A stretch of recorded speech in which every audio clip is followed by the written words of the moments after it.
Hi everyone, it's Chenzo from Reality Art Pod, here to talk about Episode 1, the season premiere of the Challenge 40 Battle of the Eras, titled The Era Invitational Part 1. Before I dive in, I put a link in the description to my playlist, where you'll be able to find my full cast assessment and my recap of Episode 0, which really covered a lot of the personal relationships. Here in the premiere, they're going to get straight to business. If you like the content, consider liking and subscribing. I do challenge recaps every Wednesday. But let's dive into it. The show begins with an epic montage of the show's greatest hits, and hits, and hits, and falls, and bonks. And TJ explains that the cast will be divided into 4 eras based on when they first competed on the show. The players are shipped there in a giant crate and are met with a huge performative water show with projections and our sweet boy TJ, the owner of the final, welcoming them to compete in Vietnam. CT is emotional and crying at the sight of it. I'm happy to be home. They introduced the eras, framing Era 1 as the OGs, Era 2 as the introduction of athletes, Era 3 as messy exes and rivals, and Era 4 as the scrappy newbies. They're starting the Invitational, starting with a big challenge called Light It Up. In the Invitational, there are going to be 8 eliminations. If they win the Light It Up challenge, they don't have to worry about going down. For this challenge, they have to race to a 40 puzzle. When they complete their puzzle, they have to get in a boat and collect 10 lights corresponding to their team, race back to shore, and put their lights into their board. The last place man and woman on each team are going into elimination, and the winning man and woman on each team will be in charge of who their opponent will be.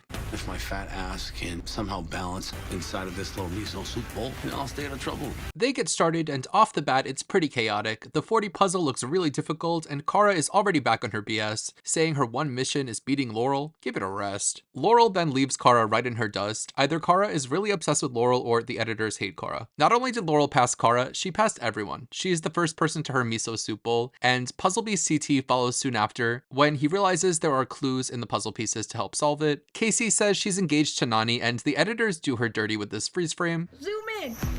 Tony continues to mess up his big 40. He clearly went to the Caitlin Herman School of Puzzles. Michelle finishes her puzzle and doesn't kick it. A shame. The players start trickling to the finish, with Laurel finishing first overall and Kara right on her tail. As the players finish, Anissa and Katie are still on the puzzle. Anissa leaves Katie there on the shore. Poor Katie gets in her boat and struggles. I didn't want to embarrass myself. You didn't embarrass yourself. Are you kidding, Tina? Spinning in circles like a dip.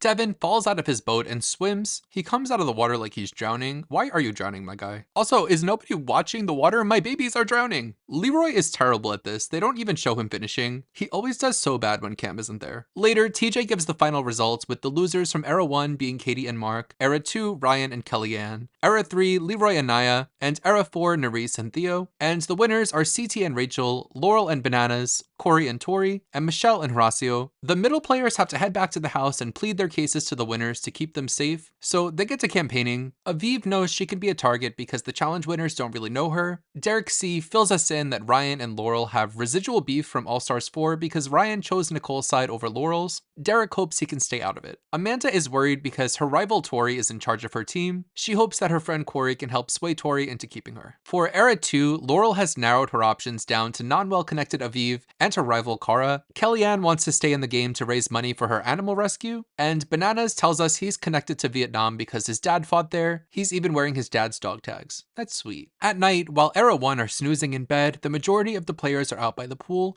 encouraging fresh showmans Olivia and Theo to make that ish happen. Corey is considering his options, starting what I'm sure will be a season-long debate of, is this really going to be a team challenge, or should you be taking shots at individual competitors on your own team? So he's considering targeting the biggest threat, Jordan. The next day, Horacio encourages Nerese and tells her that he'll make sure they'll give her any opponent that she wants in deliberation. Theo reminds us that Theo and Polly are rivals, and that they had a fight where Polly kissed him on the lips, which I forgot about and is so random. Leroy tells us that his daughter was born just 2 weeks before filming. Of course, it's not an episode of the challenge without cute baby photos of Leroy's kids. He says he didn't bring photos of his family because he doesn't want to be distracted, but as I said earlier, I think Cam is his superpower. Should have brought the photos. The Era 1 team really agonize about their picks because they have years of history with each other and don't want to ruin their friendships. This group is really going to struggle with tough decisions down the line. They head to their deliberations in the chamber, where they have a dramatic giant hourglass timing their pleas for mercy. Era 1 deliberates first. Derek K quickly steps up and volunteers himself to go against Mark. Everyone's down for that. When it comes to the women, Tina suggests they put the 2 bottom players in. and Rachel quickly passes the buck to CT, letting CT decide for the women, which instantly makes Anissa feel thrown under the bus by her friend Rachel, who's squirming in her seat through the whole process. For Era 2, Ryan requests Brandon as opponent, seems to make things easy for the group. Aviv pleads that she wants the opportunity to play with the team. Kara claims that she's not going to try to change their minds, but then does try to change their minds, saying that she came in second overall in the challenge, and subtly threatens them, saying nicely that if they choose her, they should pray she doesn't come back. For Era 3, Tony opens the floor saying they should take a shot at Jordan, which Janae points out is a silly argument since Tori's deciding and Jordan is her ex-fiance, who she's loyal to. Avery and Janae make pleas, and Amanda pleads to Corey that they're doing it for Nelson back home. Corey says he needs to hear more than that, which was pretty savage from Corey. Amanda's case to Tori includes this. I mean, I didn't like you before,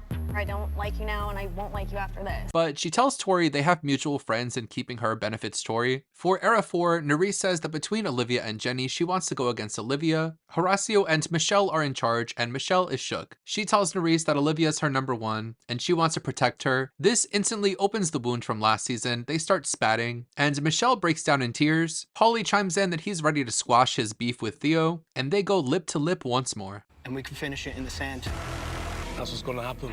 And that's how the episode ends. I'll be honest, I really wanted to see these eliminations tonight, so I was kind of pissed, but this cast really delivers no matter what they're doing. There's just something about an elimination that gives me closure at the end of an episode. They could have shown one. In my cast assessment, I made predictions of 8 players I thought would be eliminated in the Invitational. For Era 1, I predicted Katie and Brad would be eliminated, and I think it's going to be Katie and Anissa matched up, with Anissa royally whooping Katie's butt. Brad is obviously safe, but I fear Derek is going to eat Mark alive.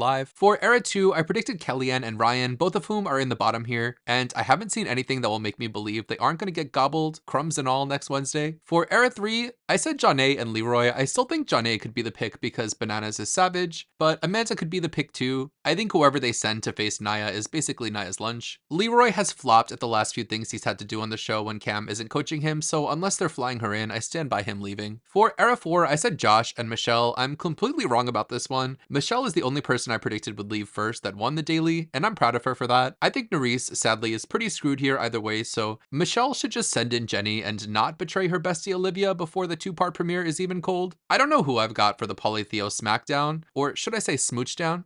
Do you think the elimination will be kissing? Either way, that's all I have to say about this episode. Let me know in the comments, who do you think is going to be eliminated in next week's episode? If you like the content, consider liking and subscribing. Like I said, I'll be back next Wednesday to talk about more challenge. I'm also covering Big Brother 26, so check out those videos. Until next time, have a nice weekend. Bye.